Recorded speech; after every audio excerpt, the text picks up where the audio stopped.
और तेलंगाना में बीजेपी किसान मोर्चा ने अब तक धान की खरीद शुरू नहीं होने का आरोप लगाया और राजन्ना, सिरसिल्ला समेत कई जिलों में प्रदर्शन किया। इन प्रदर्शनकारियों ने टीआरएस सरकार पर किसानों की अनदेखी करने का आरोप लगाया और सड़कों पर उतरकर जोरदार प्रदर्शन किया। हाथों में झंडे और बैनर लिए ये प्रदर्शनकारी डीएम दफ्तर का घेराव करने पहुंचे।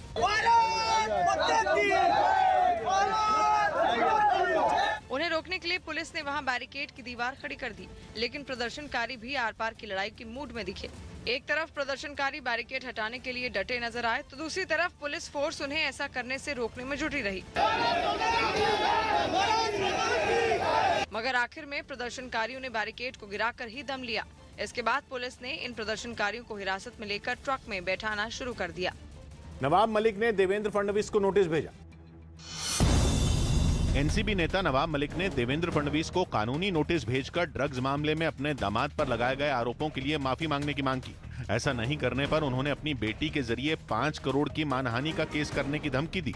हमारी बिटिया नीलोफर ने नोटिस आज देवेंद्र जी को भेजा है। हालांकि बीजेपी ने नवाब मलिक की धमकी को नौटंकी करार दिया और किसी भी कार्रवाई से नहीं डरने के दावे किए। 24 महीने सरकार है, जो करना है करो, लेकिन आपके घोटाले का जवाब दो। दिल्ली के पर्यावरण मंत्री गोपाल राय ने केंद्रीय पर्यावरण मंत्री भूपेंद्र यादव को फिर एक चिट्ठी लिखी और पराली के मुद्दे पर एक बैठक बुलाने की मांग की। इस बैठक में राजधानी के पड़ोसी राज्यों को भी शामिल करने की गुजारिश की गई। मध्य प्रदेश के जबलपुर में कांग्रेस विधायक संजय यादव के 16 साल के बेटे ने आत्महत्या कर ली। इस मामले में पुलिस को एक सुसाइड नोट भी मिला, जिसके आधार पर मामले की जांच शुरू कर दी गई। ईपीएफओ ने अपने कर्मचारियों के परिवारों को बड़ी राहत दी। अब इन कर्मचारियों के निधन पर उनके परिवारों को दुगनी रकम यानी 8 लाख रुपए मिलेंगे।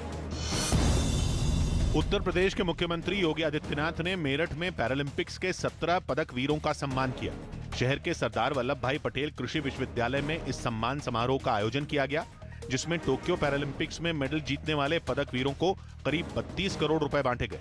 इस समारोह में करीब 2000 दिव्यांग खिलाड़ियों का भी सम्मान किया गया। मंच पर तमाम पैरालंपिक्स विजेता जो है वो नजर आ रहे हैं।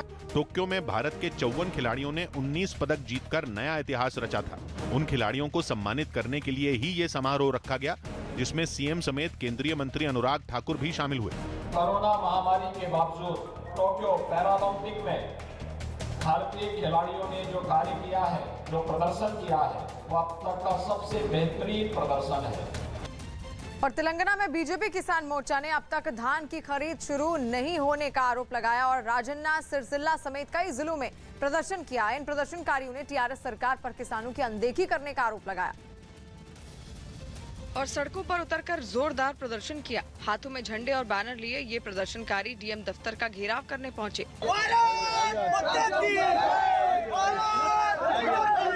उन्हें रोकने के लिए पुलिस ने वहां बैरिकेड की दीवार खड़ी कर दी, लेकिन प्रदर्शनकारी भी आर पार की लड़ाई की मूड में दिखे। एक तरफ प्रदर्शनकारी बैरिकेड हटाने के लिए डटे नजर आए, तो दूसरी तरफ पुलिस फोर्स उन्हें ऐसा करने से रोकने में जुटी रही। मगर आखिर में प्रदर्शनकारियों ने बैरिकेड को गिराकर ही दम लिया। इसके बाद पुलिस ने इन प्रदर्शनकारियों को हिरासत में लेकर ट्रक में बैठाना शुरू कर दिया। पड़ोसी देश म्यांमार में तख्ता पलट के 9 महीने बाद भी सेना की तानाशाही के खिलाफ लोगों के अंदर भरा गुस्सा शांत नहीं हुआ। वहां से एक बार फिर विरोध प्रदर्शन की तस्वीरें सामने आई। 1 फरवरी को वहां सेना ने ऑंग सान सू की की सरकार से सत्ता हथिया ली थी, जिसके बाद पूरे म्यांमार में लोकतांत्रिक सरकार को बहाल करने के लिए आंदोलन छिड़ गया था, जिसमें 1200 से ज्यादा लोग मारे जा चुके हैं। लेकिन इसके बावजूद म्यांमार के यांगोन में लोग सेना के शासन को चुनौती देते नजर आए, मगर एक अलग अंदाज में। उन्होंने विरोध जताने के लिए फ्लैश मॉब का तरीका निकाला। फ्लैश मॉब की तरह प्रदर्शनकारी तय वक्त और तय जगह पर जुटे और फिर बेहद जल्दी में भागते भागते मार्च निकालते नजर आए।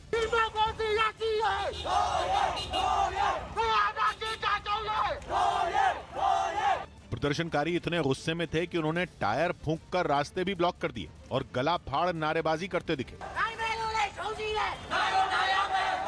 सेना के खिलाफ अपनी भड़ास निकालकर लोग तुरंत तितर बितर भी हो गए, ताकि उनका सेना से आमना सामना ही न हो। और यूपी के कानपुर से एक चौंकाने वाला वीडियो भी सामने आया। वहां बाइक सवार 2 बदमाशों ने एक महिला के गले से दिन दहाड़े चेन छीन ली। ये बदमाश इस महिला के इंतजार में वहां पहले से ही घात लगाकर बैठे हुए थे। और मौका मिलते ही वो चेन छीनकर फरार हो गए। इस घटना का एक सीसीटीवी वीडियो भी सामने आया है, जिसमें बाइक पर आए ये चोर सड़क किनारे खड़े हुए दिखे। तभी उन्हें सामने से 3 महिलाएं आती हुई दिखी, मगर जैसे ही वो महिलाएं उनके पास पहुंची, बाइक पर पीछे बैठे चोर ने एक महिला की चेन खींच ली। महिलाएं कुछ समझ पाती इससे पहले ही वो दोनों चोर हवा हो गए।